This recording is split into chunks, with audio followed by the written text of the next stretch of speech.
Hello folks on YouTube, and welcome back.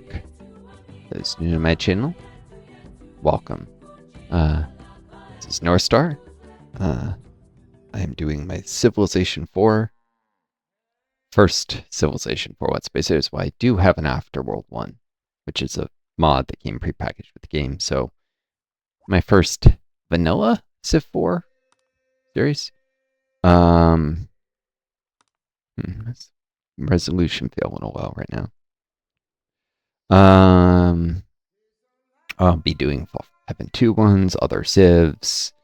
Hopefully there's an audience for this. This hasn't gone live yet today, so I can't even say how it's gonna do. I know my Dwarf Fortress series did extremely well early on, which is another popular game that's got staying power.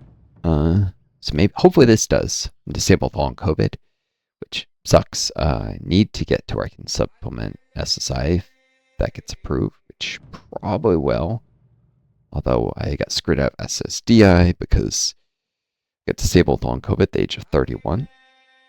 At that age, they look at the 10 years before you get disabled.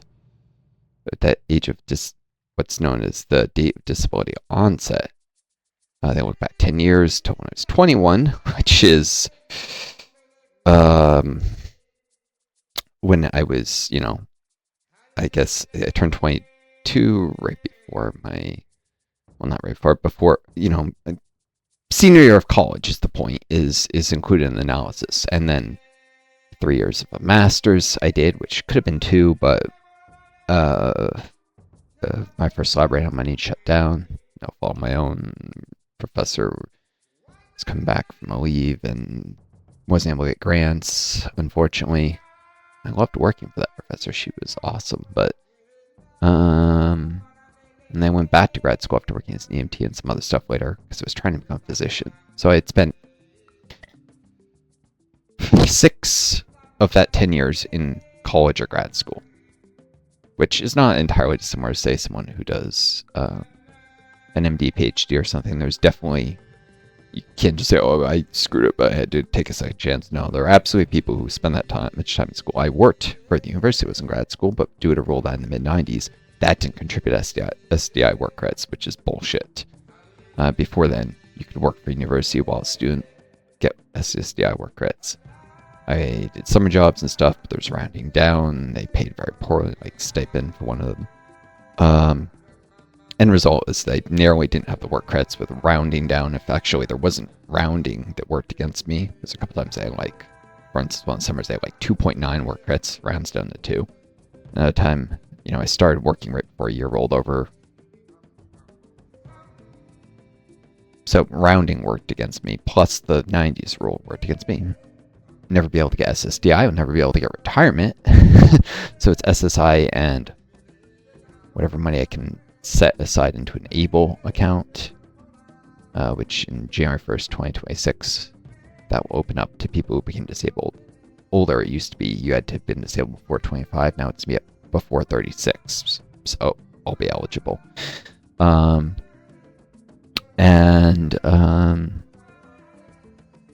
think it's 36, or was it 46? Anyways, they're raising the age limit by quite a bit.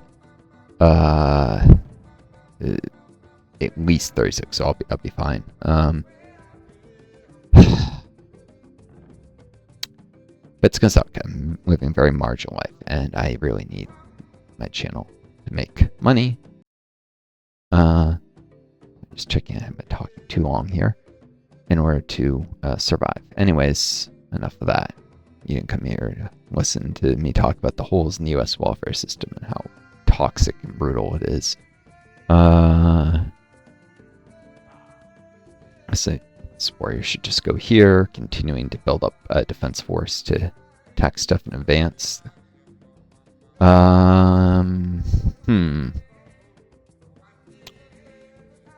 Probably I turned on this after the last recording ended to show the bonus resources, because sometimes I can miss fish.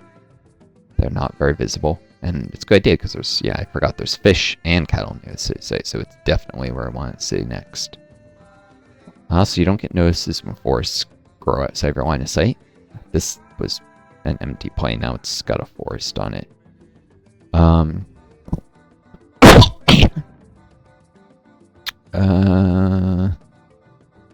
Since I'm probably going to have city sites on the coast here, and this will just be competing for water tiles, or is this coastal tile?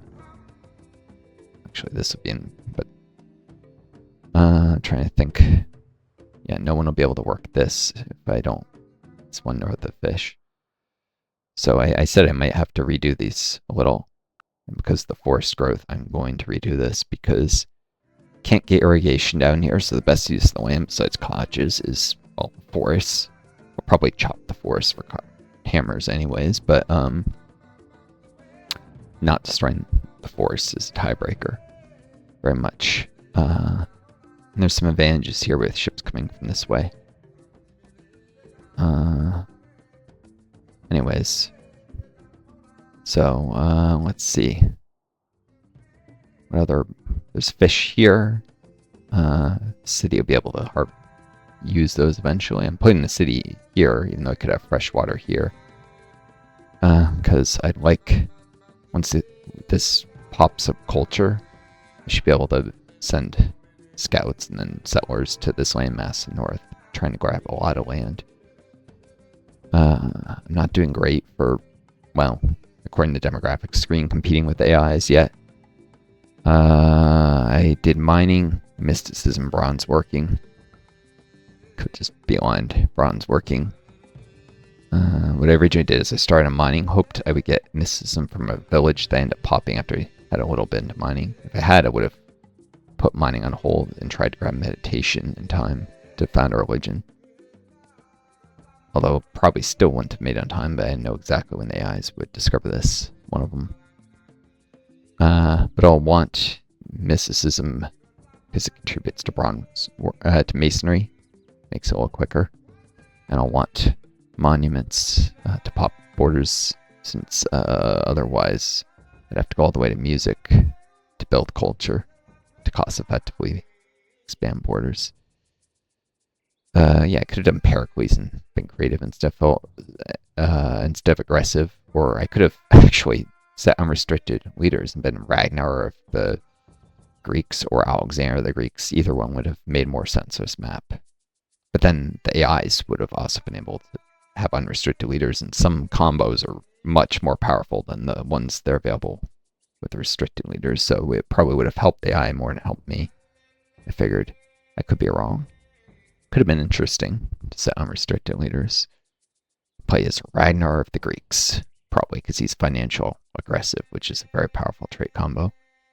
Anyways, doing ironworking. Nice and early. Reveal iron on the map, which is good. Then I probably need to grab the wheel, or maybe agriculture, then animal husbandry, find horses. Maybe there's some on my continent.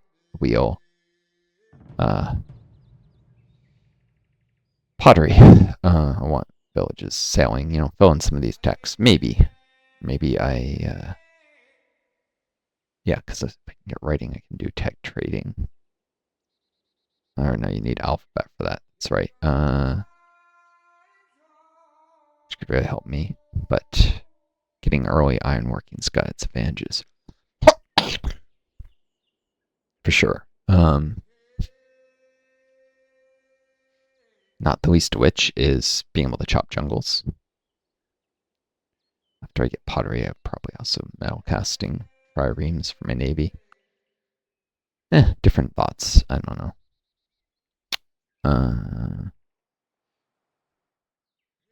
For a while, just settlers, warriors trying to fill in the continent, stop more animals or barbarians from spawning.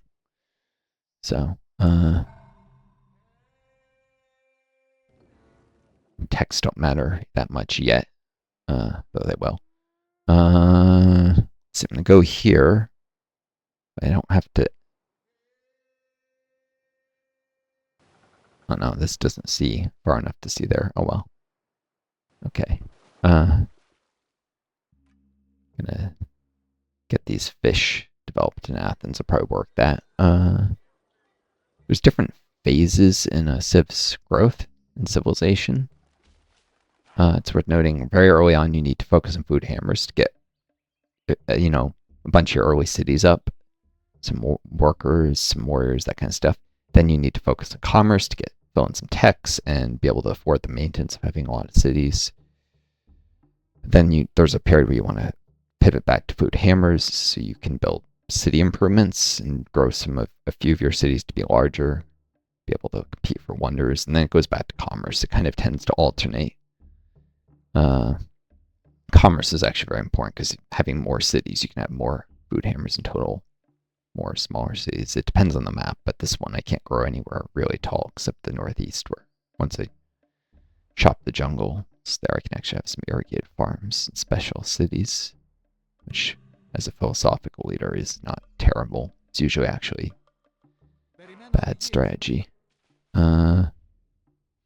It's just them to warrior down here in case barbarian warriors spawn or something, or animals. Gonna have a settler there eventually.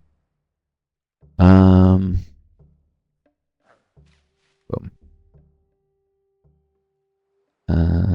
This guy was originally the head of warrior here. Keep an eye on this direction. But this can still prevent barbarians from bypassing the warrior. I don't know. I might want to just move him back here or something. But for now, he can support this if something comes out of the fog war. Right, fishing boat. Athens works that. More science. Food and hammers are equivalent, really, when you're building settlers. Unless you're imperialist later, then there's rules about overflow. They treat them slightly differently. If I remember correctly, or maybe that's some mod that changes it. It's too much I don't remember about the micro in this game. Anyways, yeah, this is a good set of tiles to work. Got to get cities online so I can, well, produce more trade. Stop barbarians from spawning, so I don't need to maintain nearly as large of a military. I mean, right now it's just warriors, but eventually, like, you'll see barbarian axemen and swordsmen, and it becomes more and more expensive to deal with them. It's better just to fill in the terrain. You're on an island map like this a lot of time. Unless you're trying to produce a small elite military to go rush another civ or something. Anyways, congratulations. You've gained access to food resource, fish. This resource raises the health level in all your cities, connect to your capital, encouraging faster growth. Yeah, and that can be increased with a harbor. If I remember, it's not a mod feature, is it?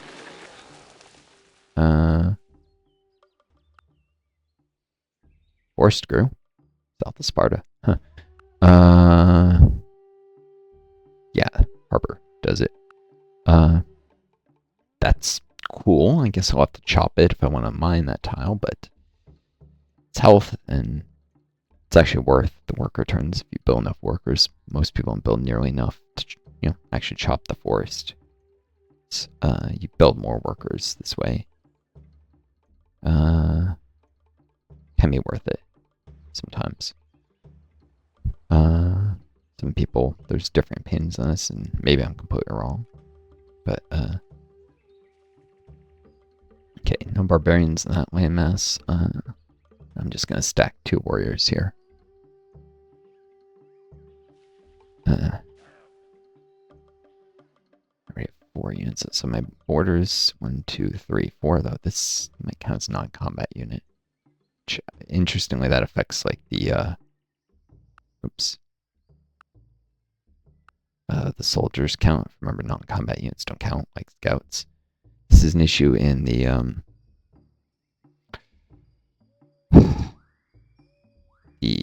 Middle Earth mod, and I think in Fall from Heaven 2, where I don't think hunters, which are not upgraded scouts, count as combat units, even though they can be used aggressively and have enough strength for it. So your power rating be underrated, and AIs are more likely to try and bully you or declare war on you. Of course, you can game this, but Rangers in the Middle Earth mod, I think also in Fall from Heaven 2, do count as military units. So you can have a bunch of hunters ready to upgrade to Rangers if you have the tech. Not a vanilla Civ thing. Trick then AI in declaring war on you, not have to suffer the permanent relations penalty for having been the one declared war. Upgrade those hunters crush their armies in the field. Rangers don't attack cities well, but they do well in the countryside. Weaken them, send military units to pillage, maybe take a couple cities, get peace. They won't hate you because they were the ones declared war. And yeah, you get less war weariness when you're a defender instead of the aggressor in a war. This can be gamed. Like a lot of things, there's a lot of ways to trick or exploit the AI in this game. Go here so that force can still grow on this tile. I can see this tile this way. It's visible. So I don't know if there's lines or whatever. Probably just hang out here. The point is to stop barbarians spawning. Could use a scout. But actually wouldn't mind the scout facing another lion or something. And getting a promotion. Unupgraded scout is garbage. Let's leave it as is.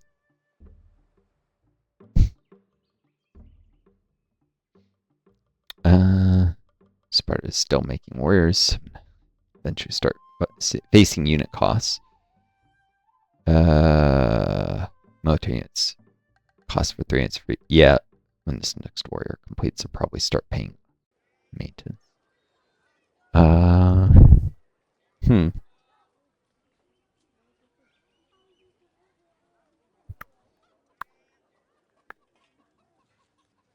Right.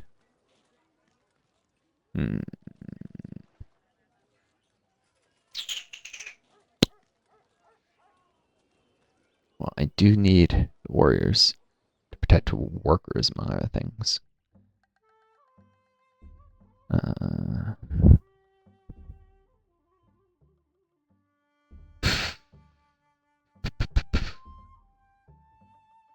Fairly safe, though.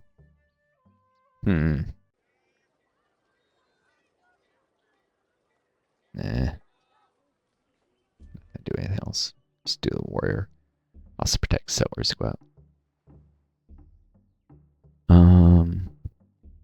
Warriors are very cheap units that can, when you get monarchy, can garrison cities, which if they get the pyramids, they can switch to hereditary rule very early. That's monarchy. And have the warriors just increase city happy cap.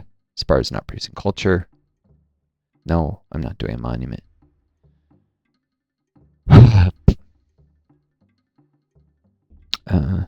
Warriors for now. Like Sparta to grow size 3. Probably then I'll start on a settler.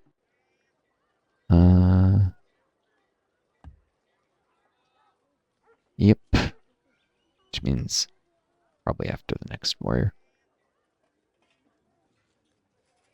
Should be more enough warriors to defend cities against barbarians, at least until they start popping up with spearmen, archers, and axemen. They can only spawn the fog, or eventually ships will show up that unload units.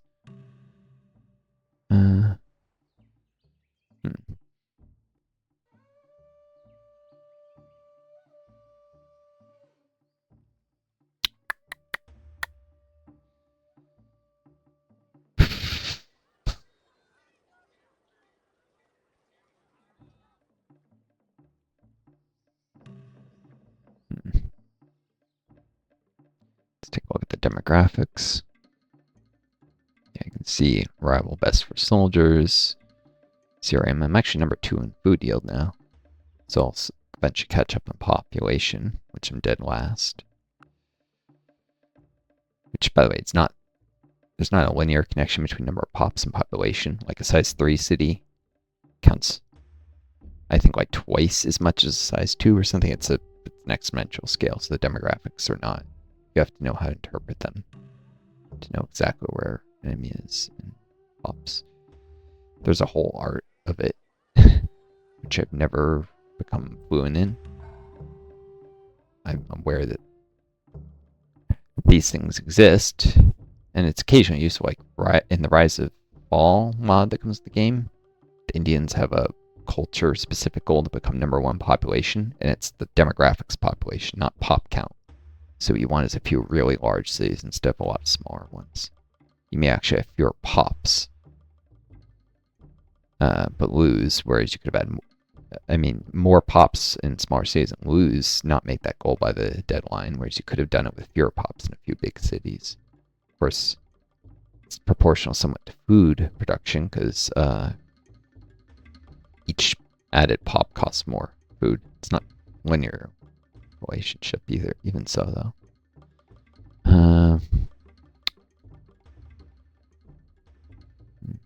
Let's see. Still no unit cost. Maybe it's like each 4 units is 1. I thought it was each 2. 1, 2, 3, 4. Yeah, I can have 5 units of some of my borders without paying upkeep, I think. Which means I could, like, put this here. But I'd have to bring back my borders when the settler leaves. I don't want to have to pay gold. This way, if the scout has come back, I have lots of warriors on forested hills that I can hopefully lure any barbarian warriors into attacking. And if they don't, I think they attack from here to here without a river crossing penalty. So 2 warriors that can hit them when they enter the floodplains. So they won't reach Sparta.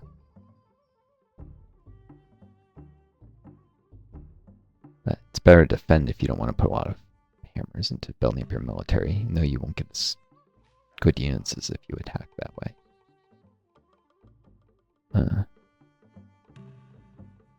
But yeah, I chose a huge archipelago map so that there's lots of land masses I can put 3 cities on and release as colonies, not have to manage those cities. It might not be as optimal always for gameplay, but it's less stuff I have to manage. And you actually get a +1 happiness per vassal civ. So your cities will benefit from it, although theirs would be -1 happiness for being a vassal. So all these colonies make your civilization happier, and you might be able to trade away luxury resources to other civs for gold and stuff. And bring down city maintenance. The big thing is I can spam cities in a few areas, like this little island, which can't be released as colony, wherever, some of the smaller islands near my capital, and still not have too many cities to manage, which makes the game really a hassle by releasing colonies. Whereas like an Earth map is terrible for that because you're expanding overland a lot in the old world for actually releasing colonies. I've always wished you could release parts of your empire as vassals, like without having to have water between your capital and it. There's ways to game it in terms of like moving your capital to like Crete or Malta or something on an Earth-like map. And then you can release the mainland as a colony and then demand back some of the cities you gave them, because I think it releases everything on the continent. Or make them independent, go to war, take the cities back, then turn them into a normal non-colony vassal. There's ways to gamify it. It's probably not optimal, but this is a way you can do it without any hassle. Have a large empire without having to manage a zillion cities directly. And even so, I may want to use automation to reduce my management burden.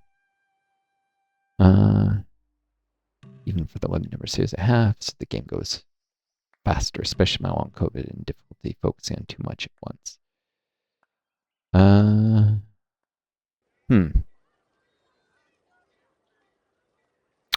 soon as this city grows, I could delay the warrior, start in the settler, and swap back in the warrior later. Because I think this warrior would add, I'm not entirely sure, but it might add to upkeep. I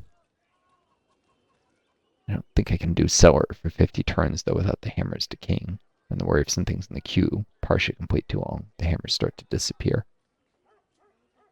I'll figure it out. Alright, Sparta's grown. Curiosity. Yeah, 43 turns. It's not like changes, and I'll just delay the settler 1 turn. Probably. Let's save and see what happens with upkeep. Because if it adds gold upkeep, maybe I'll get 5 turns into the settler and then finish the warrior. But that'll come next video because I'm at 25 minutes. I don't want to cut this. I try to hit 15 to at most 25-minute videos usually. So viewers, I wish you all the best. Take care of each other. Be kind yourselves. May you always find a guiding star to lead you home. Adieu. Best of luck to you all.